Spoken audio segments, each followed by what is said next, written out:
Let's continue our series, Dying Well. We've brought it to you throughout the week here on Information Radio.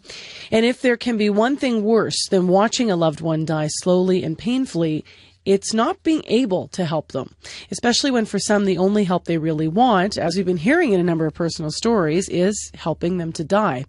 Now, in Canada, it is legal to kill yourself, but if you physically cannot do it, it is illegal for someone to help you. And Sheila Noyes wants to change that law. She is the co-president of Dying with Dignity. That's a nonprofit lobby group that advocates for the rights of the dying. Sheila Noyes joins us now. Good morning. Good morning. I understand this is personal for you, that you have family issues or family challenges around this that led you to think deeply about this. Tell us a bit about that. Well, I had two family members who suffered horrendously at the end of life. My mother had a brain aneurysm when she was 69, and it was because of medical intervention that she survived. She was in an extended care unit with truly horrendous conditions, so we brought my mother home, and we nursed her at home. And she made a dramatic recovery, but then repeated strokes happened. And for the last 3 years of her life, my mother was completely paralyzed and without speech. So there she was, trapped in a body that was no longer supporting her. And she made it very clear to me with her gestures that she wanted help to die. And really what she was receiving was the very best in what you would describe as end-of-life care, being with a loving family and with my father. She slept in the same bed as my father after decades of this wonderful marriage they had.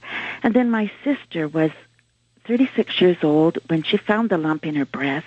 She had 2 little children and a husband, and she fought so hard to live. She endured treatments that were truly horrendous. When we asked how cancer would take her, we were told she would be completely paralyzed because it attacked her spine. In attacking her spine totally collapsed. She had 1.5 inches between her navel and her rib cage. The pain was total.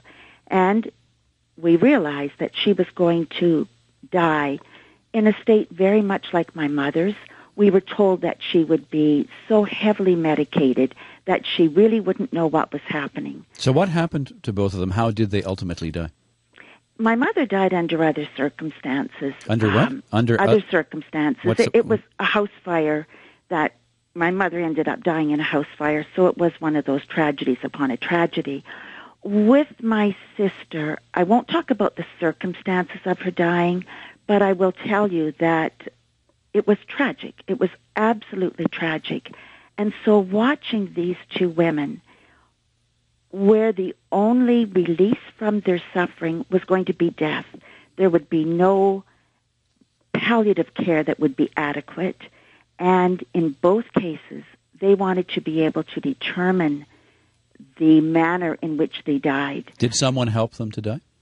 That I would not be in a position to answer that, and I'm certainly not going to answer that. But I will tell you this, that in watching these two women whom I loved so much, I ended up finding out about an organization that I really didn't even know existed. And that brought me to Dying with Dignity Canada, where I've been a part of that organization now for over 20 years.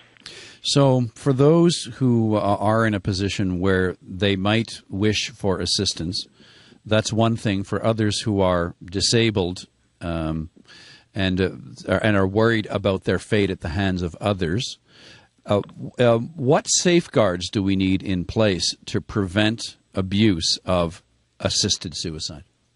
You know, if we look to Oregon and if we look to the Netherlands, there are safeguards in place. And there was a study done in the Journal of Medical Ethics in 2007 that examined information and statistics from Oregon and from the Netherlands. And what it showed is that where physician-assisted dying is legal, there absolutely is no impact on the vulnerable groups. Is that a uniformly held opinion? I spoke to one of Canada's leading thinkers from Ottawa on this last year, and he said to me, Terry, they're killing people in the Netherlands.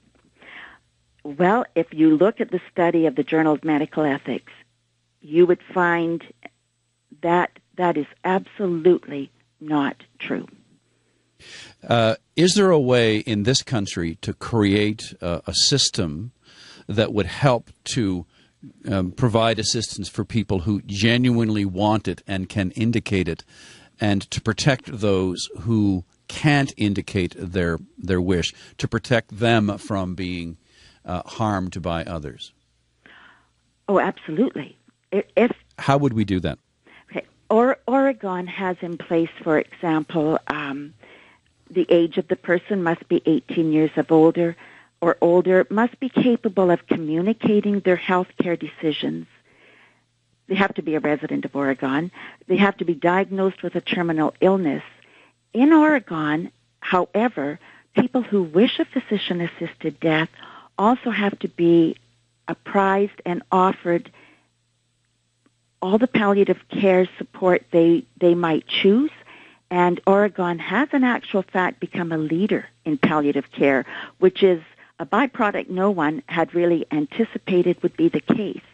And so with the safeguards in place, and surely an intelligent country such as Canada can put safeguards in place, many of the Oregonians who actually have their prescription filled take comfort from knowing they have it and that they have the choice when they reach the point of unendurable suffering. So, sorry, when you say prescription filled, you mean for medication that would kill them? Exactly. But many of them don't take it because they realize the pain or the suffering has not been what they thought it would be. But it gives them such peace of mind to know that they can be in charge of when and how death comes. Sheila Noyes, lots to think about here. Thanks for your time on this morning.